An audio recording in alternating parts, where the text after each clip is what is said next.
you want from me? And they try to buy your pretty heart, but price too high. Baby, you got me like your love will not fall apart. So you can put me again and throw me against that wall. Baby, you got me like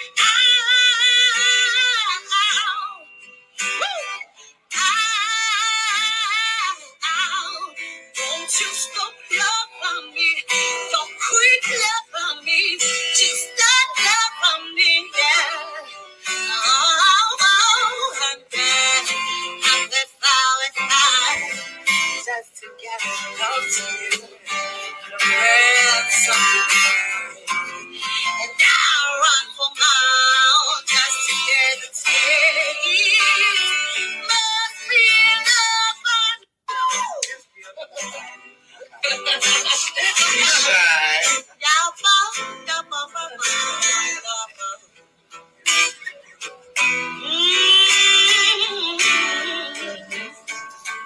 and you got me like, yeah. What you want from me? What you want from me? And they try to buy your pretty heart, but price too high. Baby, you got me like your love will not fall apart. So you can put me again and throw me against that wall. Baby, you got me like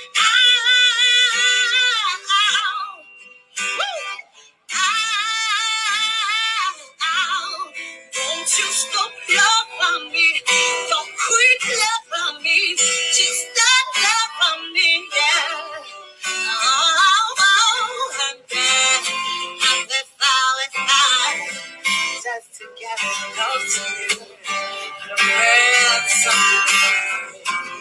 And I run for miles just to get the taste. Must be love on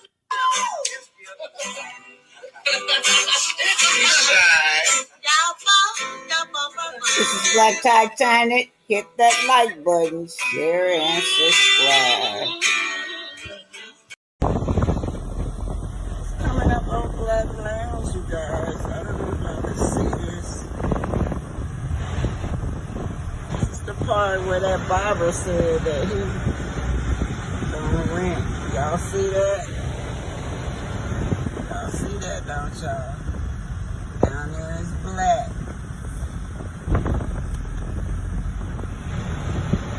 This is the part, what they got up here. Infinity Property, a lease. Call Letitia, MBA, MRED, broker. This is right here. Look at this, y'all. Can y'all see it in here? Cardboards and everything. They haven't did anything to this shop. Right there, not the car, y'all. Look right there. They haven't did anything to this shop. Just passing over the black range. It's so tight.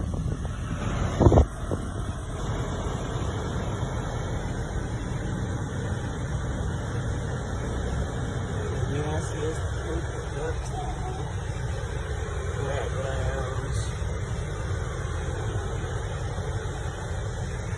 Good time, baby.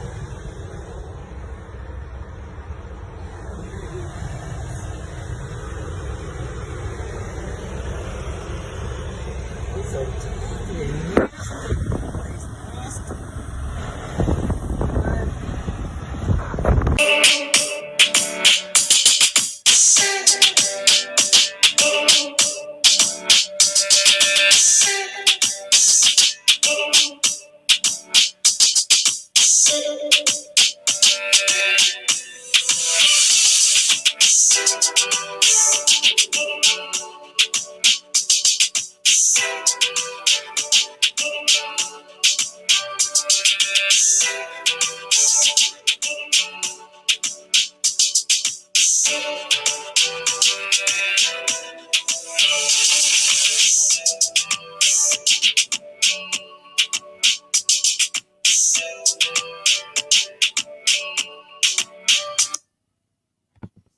That's Melody Cherie, y'all.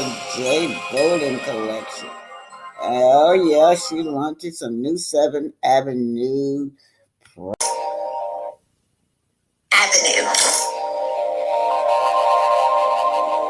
I pride myself on producing skincare products that are clean, natural, and paraben free.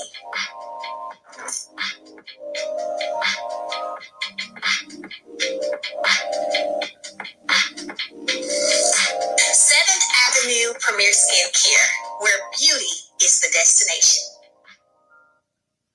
And get Melody Cherie.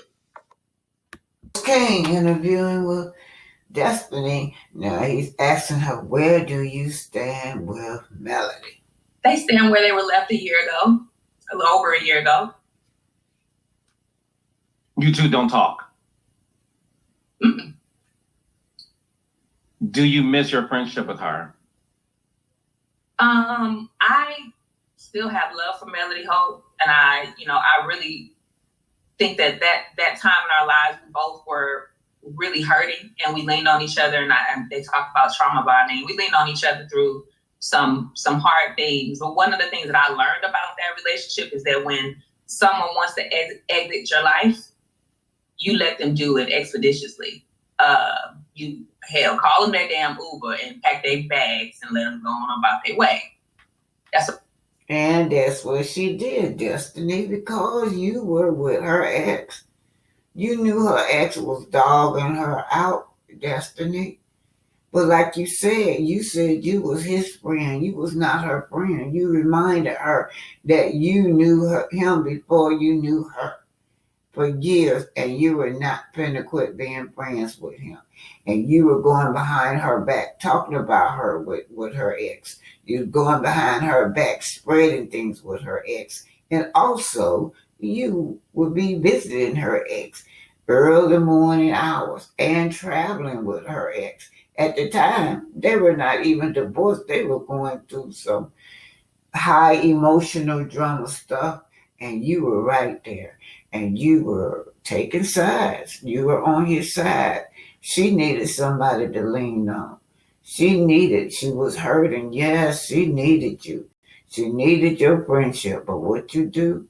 You stabbed her in her back and went behind her back. Every time she said something, you carried it to her ex. I've learned from that. So, trying to understand and figure out where it was. And if I could break the fourth wall, to be honest with you, that relationship was sacrificed for a storyline for TV. You believe? On whose part? It's your part. You started it. You started this fakeness with this lady. You made up stuff in your head to start beef with Melody. And then till today, you still can't tell us what Melody did to you. Melody was a friend to you, girl. That woman was bailing you out financially, and you still saying she sacrificed her friendship. I never forget, Melody was having some kind of party, and Melody was so happy, and you pulled her away from the party to discuss babysitting for her. You act like you were so jealous that you wanted to be a part of her life. You wanted to babysit her kids. Be part of that village. You could have chose some other time, but you was trying to break her spirit. That's what you were trying to do. Each moment that you was around her, you tried to break this girl's spirit. You went behind her back, talking to her enemies, Tisha. Yeah, you joined in hands with Tisha too. You join in everything that's against Mel. You join in and participate. What storyline? You have no storyline. That's why your boss fired you. So how is she gonna have a storyline with you when your boss fired you for not having a storyline? Make that make sense. That I absolutely do. You believe Melody sacrificed the friendship to have a storyline on Love and Marriage Huntsville? Y'all see how they flipped it? Y'all see how they flipped it? Like this, a war. So it starts. Friendship to have a storyline on Love and Marriage Huntsville. Y'all see how she flipped it?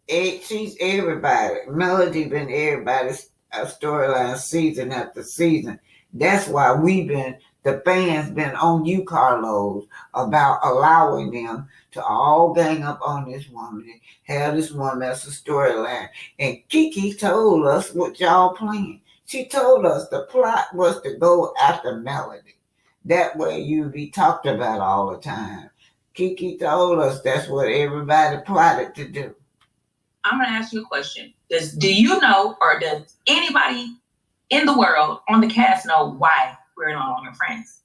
So I'm only based. No, you should know. You should know. You the one saying she sacrificed your friendship. Why don't you know? I think what I was told at the reunion and courtesy of watching the show, right?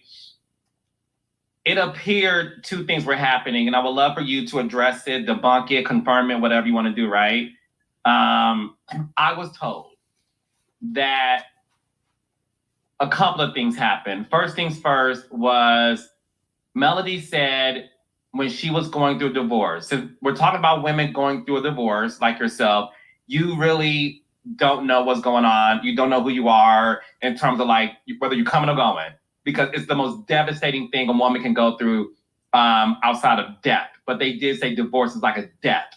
Melody has said that when she's done filming, and obviously she was going through a divorce with this man that she was married to for, I think, 14 years, she sort of clocked out of the world, from production to cast members to friends. She clocked out because she was going through something difficult, and the interpretation was that there's this weirdness between us because you said this at the not this last reunion, the other one before that with your beautiful red dress. You said that you would contact her and she wouldn't call you back. And again, stop me when I'm wrong, but that you would reach out and it wasn't reciprocated, right? And that's when she said these things. And then after that reunion, right? 'Cause I felt like that reunion, I'm like, we were good. Like, bro, everyone's good. She is alleging that after that reunion is when she heard you and Tisha talk about her. And you said, what, did you have the glass to the door, honey? And you were doing this, child? She felt like she heard things. Okay.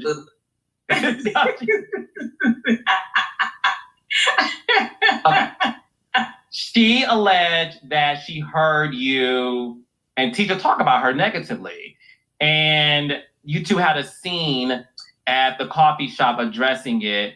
And that's what I thought was the last straw in terms of the friendship. But did you think there were other things going on that could have... Oh, and then last but not least, she also said that she felt you was too charming with her ex, that you would talk about...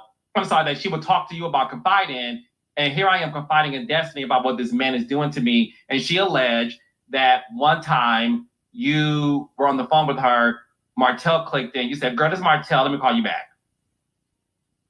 Okay, so let's start at the beginning. And I don't want to drag this out, but I do want to... Yeah, Destiny. Yeah, you know what? You is behind this woman back with her man. That's what you were doing. Who could trust that? I wouldn't trust you neither. Yes. Make it clear.